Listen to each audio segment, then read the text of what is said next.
Durante toda a minha graduação, eu não me identificava com nenhuma abordagem. Então, durante a graduação, estudei muito neurociências, desenvolvimento. Eu sabia que eu gostava ali de atuar com crianças, com adolescentes, mas ainda não tinha achado a abordagem. Lá na UFMG tinha muito psicologia social, psicanálise, até que no último período chegou um professor lá na UFMG que trabalhava com TCC, e aí sim eu conheci a terapia cognitivo-comportamental.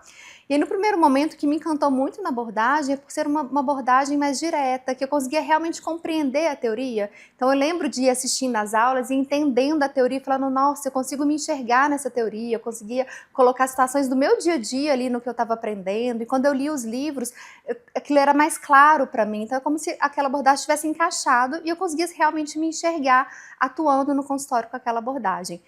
Eu já gostava de neurociências, e aí quando eu fui descobrindo que a TCC também trabalhava muito com pesquisas, era uma terapia baseada em evidências, e aí quando eu fui descobrindo os protocolos, que eu ia conseguir realmente ver como é que eu ia tratar uma criança ou um adolescente ou até um adulto com ansiedade, com depressão, e fui descobrindo esses livros que davam aquele guia pra gente de como tratar cada um dessas demandas, e isso foi me encantando cada vez mais.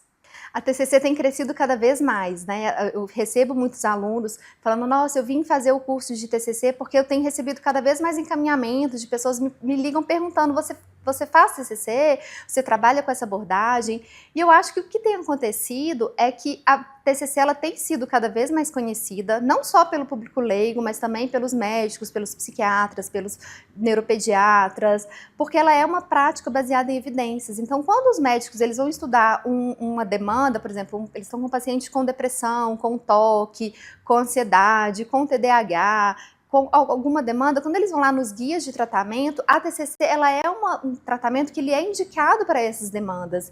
Então, eles acabam encaminhando esse paciente diretamente para a TCC. Com isso, eu acho que o termo da TCC foi se popularizando. Antigamente, a gente não ouvia muito falar de abordagem, né? A gente perguntava para os pacientes, se você já fez terapia antes, qual abordagem você já fez? Geralmente, eles não sabiam falar. Mas como hoje em dia os encaminhamentos têm chegado diretamente para a terapia cognitivo-comportamental, para algumas demandas, eu acho que isso tem cada vez mais espalhado por aí.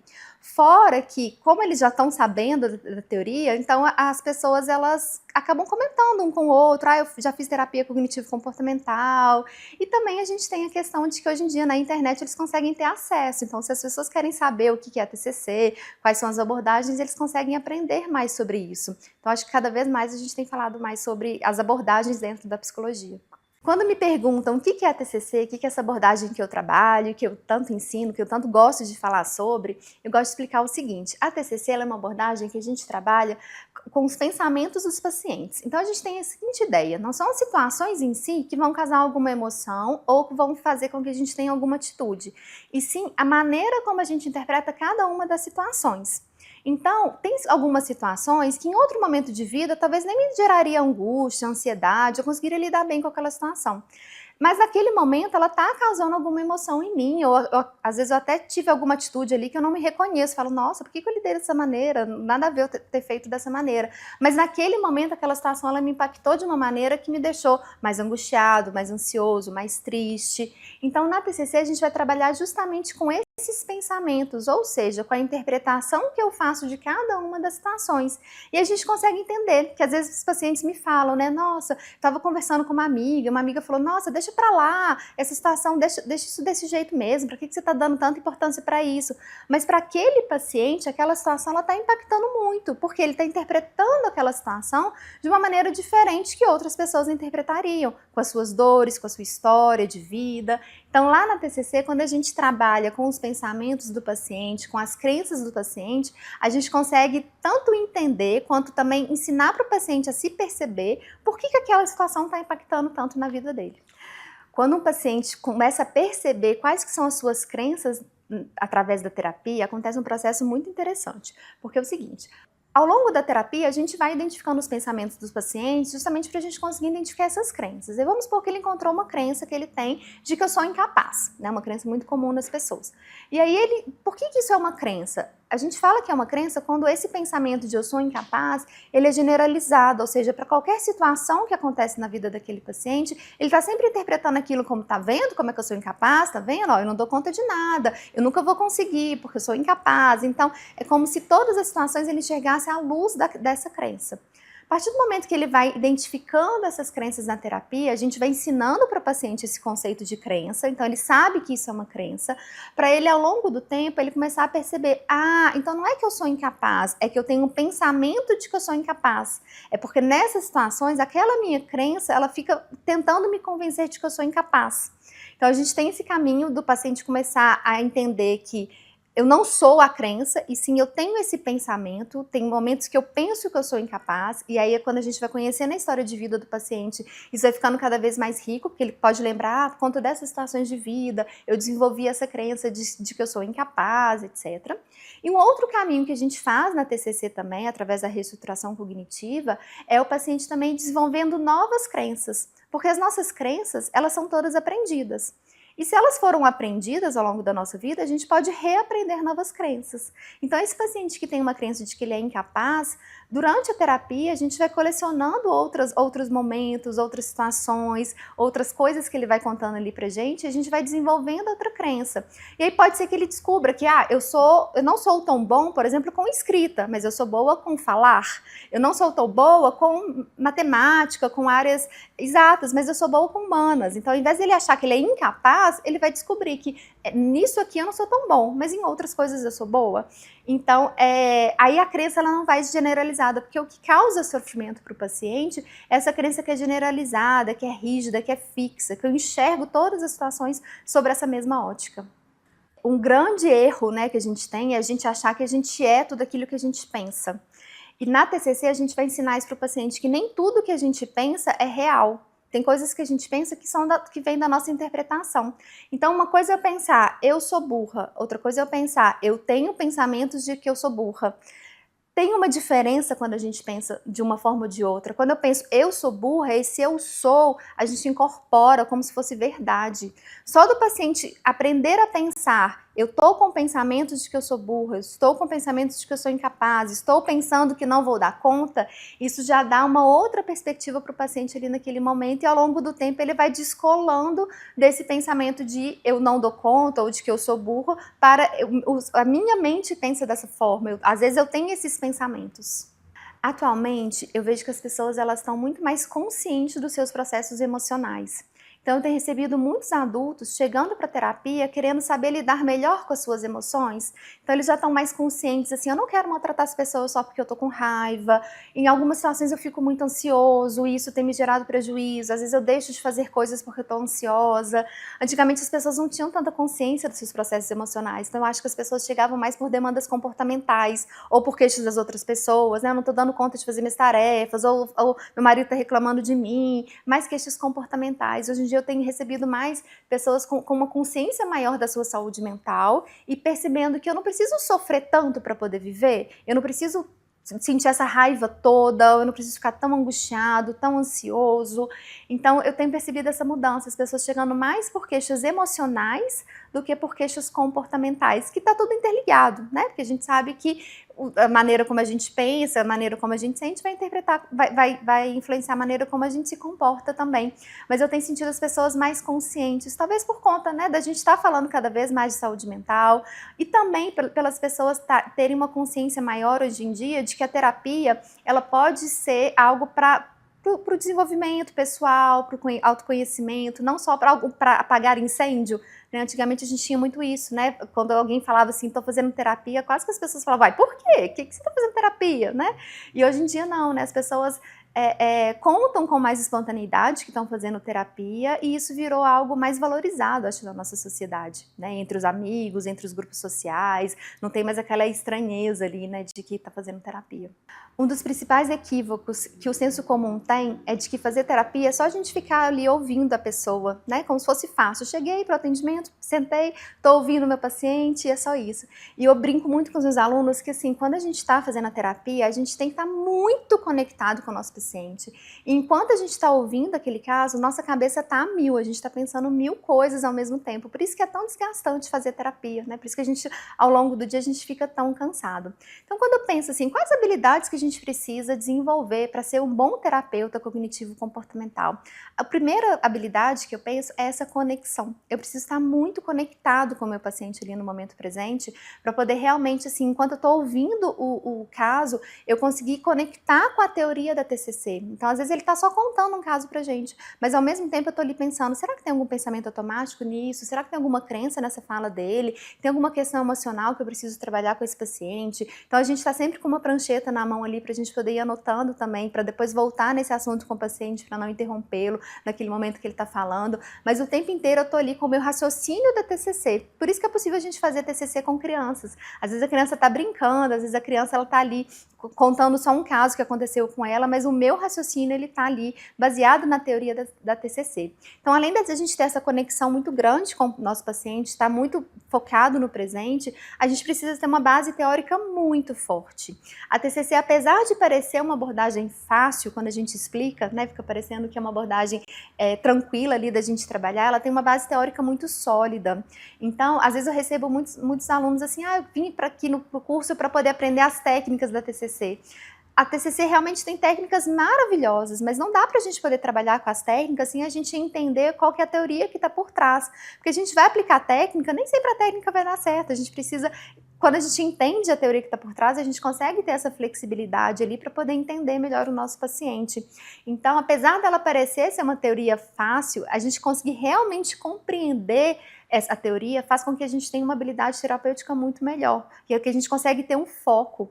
Muito comum também, nas supervisões, eu percebo muito isso, a gente está conversando e aí vamos supor que eu quero aplicar uma técnica ali de seta descendente, que é uma técnica para a gente poder trabalhar as crenças do paciente. Mas aí no meio do caminho o paciente está falando, se eu não estou conectado, se eu não sei aonde eu quero chegar ali na terapia, se eu não tenho esse objetivo, daqui a pouco eu estou fazendo uma técnica de resolução de problemas, estou lá ajudando o paciente a resolver aquele problema dele, ao invés de realmente aprofundar para encontrar a crença dele. Então, além da gente estar conectado com o paciente, além da gente tem uma base teórica, a gente precisa ter um foco muito grande naquilo que a gente está querendo alcançar com o paciente, mas ao mesmo tempo a gente precisa ter uma flexibilidade, uma empatia muito grande para a gente poder saber também qual que é o momento ideal de usar cada técnica. Então eu não vou ficar interrompendo o meu paciente só porque eu planejei uma sessão que eu queria trabalhar uma técnica com ele. Por isso que a gente faz tantas anotações. Se eu percebo que tem um momento ali, um pensamento super importante que o meu paciente emitiu, mas não está na hora de trabalhar, ou porque emocionalmente ele não dá conta de trabalhar aquele pensamento ainda, ou porque naquele dia ele está tão angustiado que ele precisa só desabafar, ou porque eu vou precisar de mais tempo na sessão e está faltando só 10 minutos de sessão, eu vou sempre fazendo esse planejamento na minha cabeça ali, vou anotando para depois voltar e fazer com o meu paciente. Então, além disso, a gente precisa ter uma organização muito grande, porque eu preciso ter esse planejamento dentro da minha cabeça, uma organização até das minhas anotações, do meu plano terapêutico, para a gente realmente seguir um fluxo ali no tratamento do paciente. Na TCC, a gente precisa de uma organização pessoal muito grande para trabalhar com aquele paciente. Durante as sessões, a gente está o tempo inteiro fazendo anotações, mas a gente também precisa ter tempo extra-consultório. Então, eu gosto muito de falar isso com os alunos. Não dá para a gente ter aquela semana lotada, com 40 atendimentos semanais, né? Na medida do possível, eu sempre oriento eles a irem tentando deixar turnos sem atendimento, justamente para ter esse horário de estudo, da gente fazer a conceitualização cognitiva, pensar nos casos, planejar o tratamento, porque a gente precisa raciocinar em cima daquele caso. Nenhum psicólogo consegue ficar esse tempo todo, né, em consultório sem ter esses outros momentos. Então, se a gente não tem esses outros momentos, acaba deixando para de noite, para o final de semana, e aí compromete a nossa qualidade de vida. Então, esse momento, né, que a gente vai realmente estudar o caso do paciente, ele é muito importante. Às vezes eu recebo alguns alunos que vieram fazer um curso de treinamento de pais, que é uma outra abordagem, e aí quando eu comento um pouco da TCC, fala assim, mas eu achava que a TCC era uma abordagem tão fria. Quando você fala sobre a TCC, não me parece uma abordagem tão fria, uma abordagem rasa também. Por que eu acho que isso acontece? Geralmente quem teve contato com a TCC só numa disciplina da graduação ou só num curso rápido, principalmente através dos livros da TCC, pode ficar com essa impressão. Os livros da TCC, eles sempre têm os diálogos, que são transcrições eles de sessão, e alguns realmente dão essa impressão de que é mais frio, de que a gente corta o paciente, de que a gente é muito direto, porque o livro está querendo mostrar a técnica ali sendo aplicada, ele não é uma transcrição real de um atendimento. Então, uma coisa que eu gosto muito de falar com meus alunos é que antes da gente ser terapeuta da TCC, a gente é psicólogo. Então, a gente aprendeu tudo ali na faculdade, a gente tem a nossa empatia. Então, quando a gente lê os livros, a gente vai entender que aquilo ali é um recorte mostrando a técnica, não quer dizer que é o atendimento como um todo, mas quando a gente pega o livro e lê o livro inteiro, a gente vê que vai ter um capítulo que vai falar sobre a abordagem da relação terapêutica, que a gente tem que ter muita empatia, que a gente tem que ter flexibilidade, não é a todo momento que a gente vai ficar usando técnicas, então principalmente quem fica lendo um livro só de técnica vai ficar com essa sensação de que a TCC é fria, mas quando a gente olha a abordagem como um todo, realmente aprofunda na teoria, a gente vê que ela é uma abordagem super profunda, né, assim, para a gente conseguir realmente um resultado satisfatório ali com a TCC, a gente precisa aprofundar nas crenças do paciente, para a gente conseguir descobrir a crença do paciente, a gente precisa aprofundar na história de vida, nas relações com os pais, na relação da infância, então a gente precisa aprofundar muito ali com o paciente, não tem como a gente aprofundar sem ter uma empatia, sem ouvir muito esse paciente, sem deixar ele desabafar, então vamos lembrar disso, assim, aqueles recortes, né, de o que está passando pela sua cabeça, aqueles recortes de diálogos ali dos livros, é só um recorte de uma das partes que a gente trabalha na TCC. Quando eu comento que eu trabalho com TCC com crianças e adolescentes, muitas pessoas falam, nossa, mas é possível trabalhar com TCC com criança e adolescente? Mas como é que a gente vai trabalhar com pensamento, algo tão abstrato ali com crianças, né, e adolescentes? E na verdade é possível sim. A grande diferença é que quando a gente está trabalhando com criança e adolescente, a gente precisa trazer esse termo que é tão abstrato, que é o pensamento, para o concreto. Então a gente vai trabalhar com personagens dos pensamentos. Igual a gente tem lá no Divertidamente, que tem os personagens das emoções, a gente tem também alguns personagens para a gente poder trabalhar os tipos de pensamentos. A gente está sempre trazendo bonequinhos, a gente vai trabalhar com os pensamentos, com as crenças de outros personagens, antes de trabalhar os pensamentos dos nossos pacientes. Então, diferentemente de adulto, que o adulto chega, a gente já conversa, já explica o que é pensamento, o que é emoção, a gente vai falando muito ali do próprio paciente. Com criança, não, a gente vai construindo esse conhecimento com a criança. Primeiro eu vou trabalhar com histórias, e aí dentro daquela história eu trabalho com as emoções daquele personagem, depois com os pensamentos daquele personagem, aí eu trago para o próprio paciente, vou jogando jogos com aquele paciente e ao longo dos jogos, por exemplo, se eu estou jogando um jogo com ele, ele fica frustrado porque ele perdeu, eu trago o tema de pensamento, o que você pensou agora quando você ficou nervoso, quando você perdeu esse jogo, ou então um paciente que está querendo ir embora logo da sessão e começa a ficar nervoso ali porque quer ir embora, o que você está pensando agora, o que você quer fazer depois, e como é que você se sente tendo que ficar aqui. Então a gente também usa muitas situações da sessão para ir trabalhando as questões emocionais e as questões de pensamento das crianças e adolescentes. Então a principal diferença é que muitas vezes, para trabalhar com criança e adolescente, a criança e adolescente nem sabe que eu estou trabalhando pensamento, mas eu estou ouvindo ali a história do paciente, eu estou brincando com ele, estou trazendo conteúdos para ele, e o meu raciocínio está sempre focado na TCC. Então sempre que eu estou escutando uma criança contar um caso, eu estou ali na minha cabeça, que pensamento que tem aqui, que crenças que tem, que habilidades que eu preciso desenvolver com esse paciente, quais mecanismos de regulação emocional que eu preciso desenvolver com ele, mas não necessariamente a gente vai estar explicando isso diretamente para a criança no primeiro momento. Toda vez que a gente está atendendo crianças e adolescentes, não tem como a gente trabalhar com crianças e adolescentes sem trabalhar juntamente com os pais. Então, na TCC, a gente tem uma participação muito grande dos pais na terapia. Ou a gente vai chamar os pais de tempos em tempos para sessões, então a gente pode fazer sessões conjuntas com os pais, a gente pode iniciar o atendimento com os pais e no final chamar os pais no consultório, dar algumas orientações ali de temas que a gente está trabalhando no consultório, ou a gente também vai chamar os pais. Então, por exemplo, uma vez por mês, a criança não vai ao atendimento e os pais que comparecem para a gente poder dar orientações para os pais. Como a TCC ela tem essa abordagem muito educativa, então eu quero que o paciente comece a conhecer mais sobre as suas próprias emoções, conheça mais sobre os seus pensamentos, sobre as suas crenças, sobre os seus comportamentos, é muito importante que também os pais conheçam. Então, ao mesmo tempo que eu estou trabalhando, por exemplo, regulação emocional com a criança, eu vou ter também uma sessão com os pais que eu vou falar sobre todas as emoções com os pais, como que a gente regula as nossas emoções, sempre trazendo esses conteúdos que a gente trabalha com as crianças. Agora, uma dúvida muito frequente que eu recebo de alunos é assim, mas Bárbara, como é que eu trabalho com os pais sem perder a confiança das crianças na TCC? Como é que eu vou fazer esses atendimentos?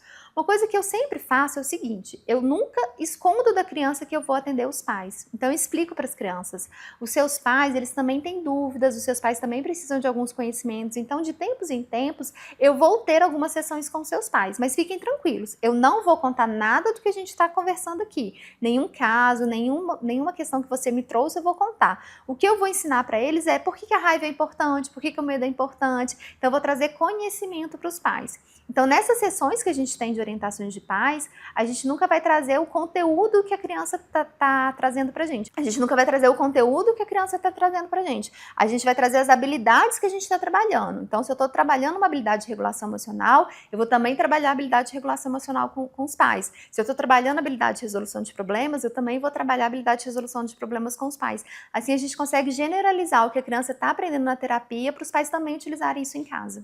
Quando eu penso quais as principais dificuldades emocionais que as crianças estão enfrentando atualmente, eu consigo pensar em 2 grandes grupos. Sintomas mais externalizantes e internalizantes. Sintomas internalizantes a gente chama aqueles que têm a ver com comportamento, aqueles que vão dar problema mais no ambiente externo. Então são aquelas crianças que estão com dificuldades em obediência, que são crianças mais impulsivas, crianças que têm dificuldade com agressividade, que dão algum problema na escola. Então são geralmente crianças que vão ser encaminhadas ou pelas escolas, ou os pais estão com muitas queixas em relação ao comportamento delas. Hoje em dia a gente tem recebido muitos encaminhamentos, o que é muito bom, porque eu acho que cada vez mais os pais estão percebendo a importância da terapia para tratar essas questões. Então, hoje em dia, a gente já consegue enxergar aquela criança que está desobediente como uma criança que precisa de ajuda, e não uma criança que precisa de mais castigo, que precisa de repreensão. Então, cada vez mais as escolas e principalmente os pais têm visto uma criança, né, com uma dificuldade comportamental, como uma criança que está precisando de ajuda para lidar com as emoções. Um outro grupo que eu também tenho visto que tem chegado cada vez mais são as crianças com esses sintomas internalizantes, que são as crianças que estão muito preocupadas, que estão muito tristes, ou uma criança que tem uma timidez excessiva, que não consegue se relacionar com os colegas. Então essa é uma outra demanda que tem crescido cada vez mais. Também acho por essa visão que a gente está tendo hoje em dia de infância. Eu acho que hoje em dia a gente já está conseguindo enxergar que a criança também fica triste, que a criança também fica angustiada, que a criança também fica preocupada, que não é bobeira. Eu acho que antigamente isso também acontecia, mas a gente tendia a não enxergar, achar que criança, criança é uma fase ótima, na infância é tudo fácil, é tudo ótimo, e a gente não enxergava isso como um problema. Então aquela criança que estava muito quietinha, muito calada, às vezes ela ficava, né, quietinha, calada. E hoje em dia não, hoje em dia a gente já tem um olhar mais atento para isso, né? Por que será que ela tá tão quieta no quarto? O que será que tá acontecendo? Ela não tá compartilhando mais as coisas, não tem mais aquela vivacidade que a gente espera que uma criança e um adolescente tenha. Então eu acho que esse nosso olhar sobre a saúde mental tem trazido cada vez mais as crianças e adolescentes para o consultório. Fora que os adolescentes, com o uso de rede social, com esse compartilhamento sobre saúde mental, cada vez mais eles têm pedido para fazer terapia. Antigamente eu não recebia o adolescente que ele quis fazer, e hoje em dia eu já recebo, às vezes, o contato do próprio adolescente procurando psicoterapia, ou os pais comentam, ela pediu para poder fazer terapia. Então acho que como eles têm conversado mais hoje em dia sobre eu faço terapia, né, quase como uma coisa ali da rotina mesmo dos adolescentes, eles têm cada vez mais se interessado por esse tema também. Para mim, a maior beleza de trabalhar com criança e adolescente é a gente conseguir trabalhar com promoção de saúde. Então, quanto mais cedo eu recebo um paciente, mais feliz eu fico, assim, no sentido de que ele chegou até mim. Então, eu fico pensando, nossa, imagina essa criança, esse adolescente, se chegasse para mim enquanto adulto. A gente recebe adultos que a gente fala, nossa, se ele, enquanto criança, enquanto adolescente, tivesse recebido psicoterapia, o quanto que isso não seria diferente. Então, quando eu recebo uma criança, principalmente quando está ali no início dos sintomas, e eu vejo que tem um sofrimento grande, a família conseguiu perceber, ou a escola, né, outros profissionais conseguiram perceber, encaminhar para psicoterapia, eu fico muito feliz. É até uma dúvida que às vezes as pessoas me perguntam, né, assim, Bárbara, não é muito difícil trabalhar com criança e adolescente? Você não fica muito tocada? Você não fica com dó dessas crianças? Né? E eu sempre falo, gente, não, porque assim, a criança que chegou para mim, pelo menos eu tenho a certeza de que eu vou conseguir contribuir com alguma coisa para aquela criança. Eu fico muito mexida quando eu vejo no noticiário, quando eu vejo crianças longe de mim, né? Mas quando tá ali no consultório, acho que por isso que a gente consegue ser psicólogo, né? Consegue ter essa empatia e separar ao mesmo tempo, não sofrer tanto. Porque a gente sabe que a gente tem ali um arcabouço teórico de técnicas para poder conseguir ajudar aquela família. Então eu fico muito feliz, né, trabalhando com criança e adolescente por conta disso, porque eu sinto que eu estou ali realmente contribuindo para a infância daquela criança ser um pouco mais leve, para aquela família conseguir lidar com aqueles sintomas de uma forma que vai realmente desenvolver habilidades com a criança e resolver aquela questão da criança. Eu trabalho com treinamento de pais há mais de 10 anos e eu tenho visto uma diferença muito grande das demandas que chegam hoje das demandas que chegavam antigamente. Antigamente, os pais eles chegavam por demandas comportamentais. Então, era aquela criança que estava dando problema na escola, que brigava muito com o irmão, ou que não estava respeitando os pais. Então, era sempre uma demanda ali comportamental, a criança que estava dando trabalho. Hoje em dia, eu recebo ainda essas crianças também, né, que precisam dessas intervenções, mas eu tenho recebido também muitos pais que estão perdidos na sua parentalidade. Então, são pais que eles não querem educar como eles foram educados, com muita autoridade, batendo, dando muito castigo, com muita agressividade com o filho, mas eles também não se identificam com o modelo mais permissivo. Então, eles olham, às vezes, até alguns conteúdos na internet e falam, Bárbara, não quero educar dessa forma, não acredito nessa forma. E eles ficam ali no meio do caminho perdidos. Hoje em dia, a gente tem muito conteúdo na internet, né? Os pais conseguem ter muito acesso às informações, mas às vezes informações curtas que não desenvolvem realmente um raciocínio ali com eles. Então, trabalhando com treinamento de pais, eu vejo que eu consigo trabalhar esse meio do caminho ali com eles, né? Exercer realmente uma autoridade ali com seus filhos, né? Sendo respeitosos com eles ao mesmo tempo e realmente respeitando os períodos do desenvolvimento, respeitando aquilo que a criança precisa, desenvolvendo as habilidades, colocando o limite ao mesmo tempo, sendo acolhedor. Então, esse meio do caminho eu vejo que é algo que os pais têm procurado cada vez mais e no treinamento de pais eles conseguem encontrar isso, porque a gente consegue fazer um acompanhamento ali semanal dos pais para ir intervindo nas questões das crianças. Então eu vejo assim, além deles terem essas demandas comportamentais, eu vejo que os pais têm chegado por uma demanda deles. Então tem pais que eu recebo hoje em dia no consultório que eles não foram encaminhados por outra pessoa, eles ouviram falar sobre o treinamento de pais pelo boca a boca, uma amiga fez treinamento de pais e eles querem fazer também, então mais como uma demanda pessoal ali, porque eles querem se tornar pais mais conectados com seus valores, ao invés de ser uma demanda só da criança. Quando eu recebo pais para o treinamento de pais, geralmente eu recebo eles muito cansados, muito exaustos. Eu sempre lembro de uma mãe que um dia me contou ao final do treinamento de pais, que quando ela chegava no trabalho, os colegas de trabalho sempre perguntavam, e aí, como é que estão os filhos? E ela sempre respondia assim, nossa, estão lá em casa atacando terror, nossa, estão lá em casa aquela bagunça, sempre falando coisas muito negativas em relação aos filhos. E ao final do treinamento de pais, ela reparou que ela já estava falando de um jeito diferente dos filhos. Então, quando alguém perguntava, ela falava, nossa, ontem dia eles fizeram tal coisa, contava uma travessura que as crianças tinham feito, que antigamente ela falaria que estava atacando o terror, e ela contava de uma forma leve, rindo, entendendo que era uma coisa de criança. Então, eu acho que um dos principais ganhos que os pais têm com o treinamento de pais é que quando eles começam a entender mais sobre o comportamento da criança, quando eles conseguem entender como que eles podem lidar com aquelas dificuldades que a criança está tendo, eles conseguem ter mais leveza para lidar. Porque uma coisa que eu falo com os pais quando eu vou dar alta, ou até quando os alunos me perguntam, mas quando que a gente vai dar alta para o paciente com o treinamento de pais? É o seguinte, criança vai dar problema para o resto da vida. Então, a gente dá alta no treinamento de pais quando eu percebo que aquele pai já está conseguindo lidar melhor com aqueles problemas. Ele já tem ferramentas para lidar com aquela desobediência, ele já tem ferramentas para lidar com aquela oposição da criança, porque a criança vai ser opositora, né, em algum momento, ela vai desobedecer em algum momento. A gente é que tem que ter alguma ferramenta ali eficaz para poder lidar com aquilo.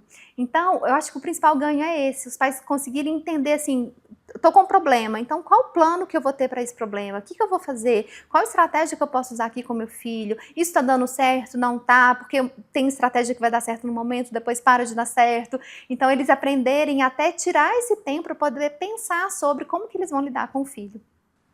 Quando eu comento com outras pessoas que eu trabalho com treinamento de pais, a primeira coisa que eu ouço as pessoas falarem assim, nossa, que coisa boa, porque os pais estão tão perdidos ultimamente, porque os pais não sabem o que faz, muitas vezes o problema da criança tá nos pais e tal, e sempre vem com esses pensamentos. Mas eu tenho um pouco de resistência com esse pensamento, porque eu acho que os pais, eles sempre estão fazendo aquilo que eles dão conta, aquilo que eles sabem fazer e aquilo que eles aprenderam a fazer. Então, quando a gente está trabalhando tanto na psicoterapia infantil, que a gente chama os pais, quanto no treinamento de pais, a gente sempre vai trabalhar com uma ideia de que se os pais não estão conseguindo ter uma atitude ali, uma educação com os filhos que é condizente com o desenvolvimento, condizente com aquilo que a criança precisa, somos nós terapeutas que precisamos ensinar. Então, uma coisa que eu trabalho muito com os meus alunos é o seguinte, a gente nunca vai falar em uma sessão com os pais assim, olha, você está precisando dar mais limite para o seu filho, olha, você está precisando ter mais paciência com o seu filho. Eu nunca vou falar isso sem dizer para ele o como.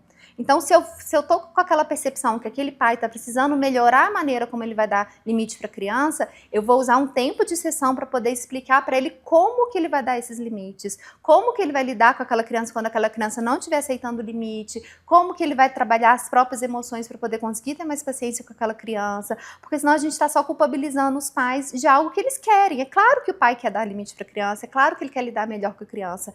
Então, a gente precisa ter esse pensamento enquanto clínicos, que se eles não estão fazendo, é porque eles não sabem como fazer. E aí, enquanto terapeuta, a grande vantagem da TCC, do treinamento de pais, é que a gente vai ensinar para o paciente, ensinar para os pais como que eles vão fazer isso. A gente tem esse conhecimento através dos estudos de desenvolvimento infantil, de análise do comportamento, da terapia cognitivo-comportamental, por que não a gente ensinar isso para os pais? Durante a minha graduação, eu ouvia muito dos professores assim que a gente não respondia a perguntas dos pacientes. Eu não sei se vocês escutavam isso, mas eu escutava assim, se o paciente perguntar para a gente assim, Bárbara, o que eu faço nessa situação? A gente deveria responder voltando à pergunta, né? Eu deveria perguntar assim para ele, o que você acha que você deveria fazer nessa situação?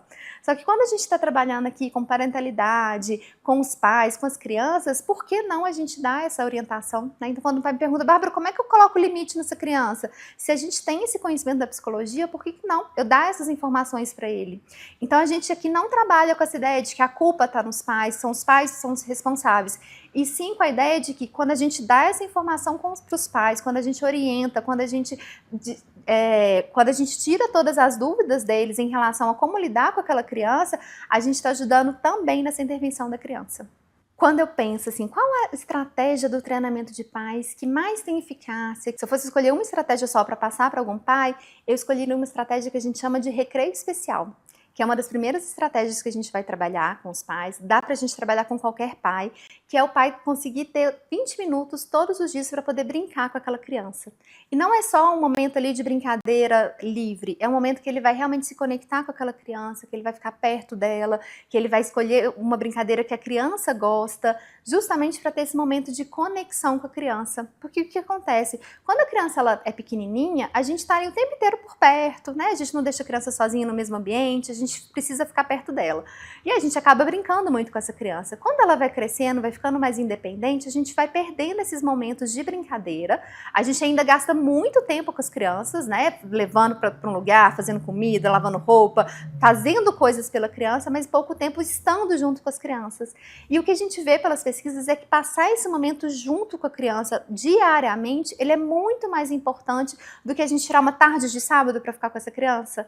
Então, por isso que a gente começa sempre o treinamento de pais e as orientações em psicoterapia infantil, falando sobre esse tempo de qualidade realmente ali conectado com a criança. Então, essa é uma estratégia que dá pra gente poder trabalhar com qualquer pai, com qualquer mãe, né? Eu brinco, se eu pegar um pai que tá passando ali na rua e dar essa estratégia, é uma estratégia que funciona.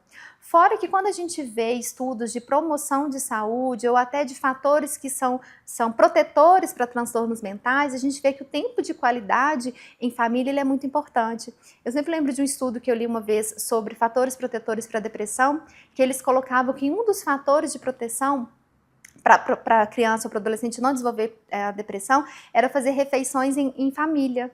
E essa refeição em família é justamente esse momento, né, que todo mundo senta na mesa, mas aí tem um porém, que eu sempre vou falar com os pais.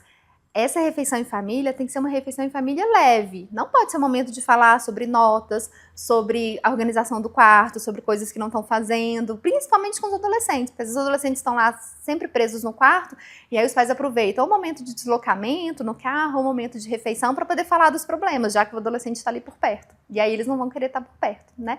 Então tem que ser aquele momento em família realmente que seja protegido, que seja leve, que seja de conexão. Por isso que a brincadeira é tão legal, porque durante a brincadeira é mais difícil a gente trazer um tema ali mais difícil, né? Querer corrigir a criança. O TDAH, atualmente, é um transtorno muito conhecido. Outro dia eu baixei o TikTok e fui ver vídeos sobre TDAH no TikTok e tal, que meus pacientes sempre falam, falei, preciso lá ver o que tá, né? O que tem lá.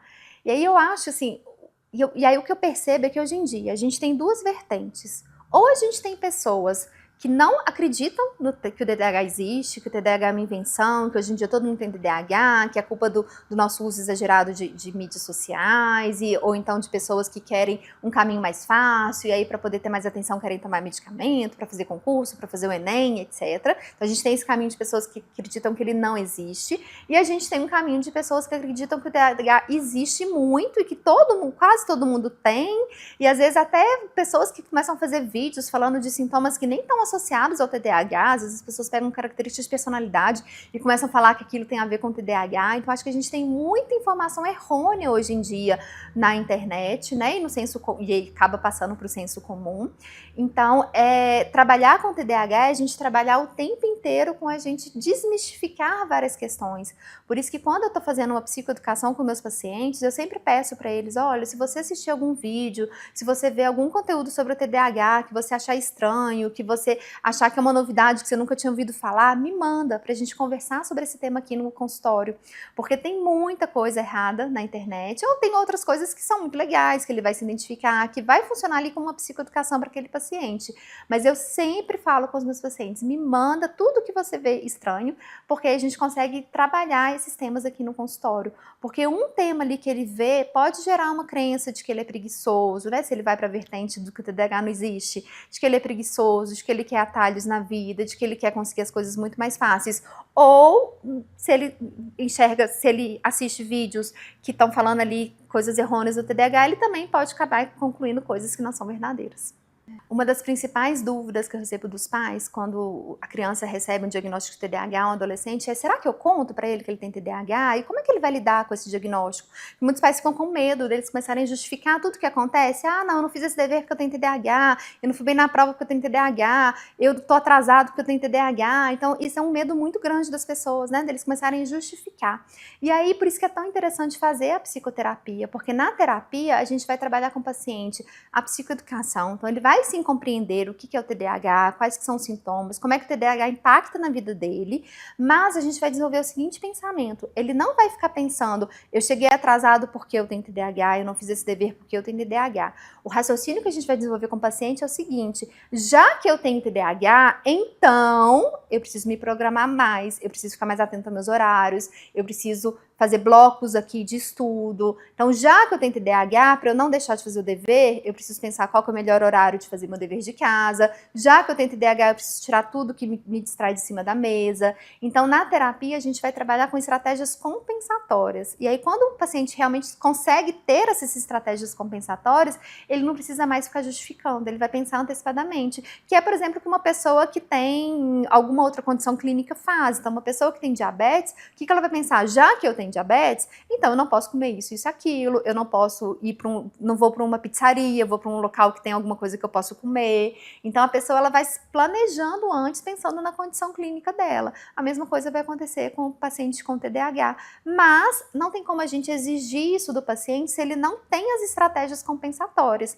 Por isso que a psicoterapia ela é tão importante, porque nós, enquanto psicólogos, a gente vai ensinar essas estratégias compensatórias ou para os pais das crianças, ou para o adolescente e para o adulto que tem TDAH.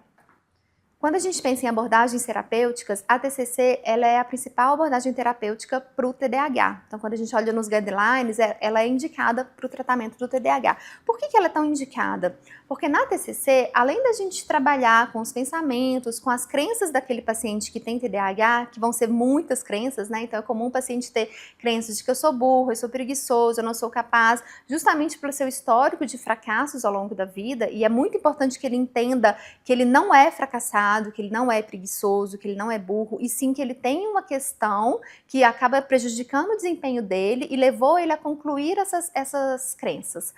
Além disso, na TCC, a gente vai trabalhar com as estratégias compensatórias. O que são essas estratégias compensatórias? O paciente com TDAH, ele vai ter dificuldades de atenção, de memória, de resolução de problemas, de planejamento, de manejo de tempo, com impulsividade. E na TCC, a gente vai ter estratégias para trabalhar cada um desses temas. Então, se eu estou trabalhando com um paciente que tem uma dificuldade muito grande de manejo de tempo, ou seja, ele está sempre chegando atrasado, ele acha que vai dar tempo de fazer tudo, deixa tudo para a última hora, a gente vai ter técnicas específicas para ensinar o paciente a compensar essa dificuldade que ele tem.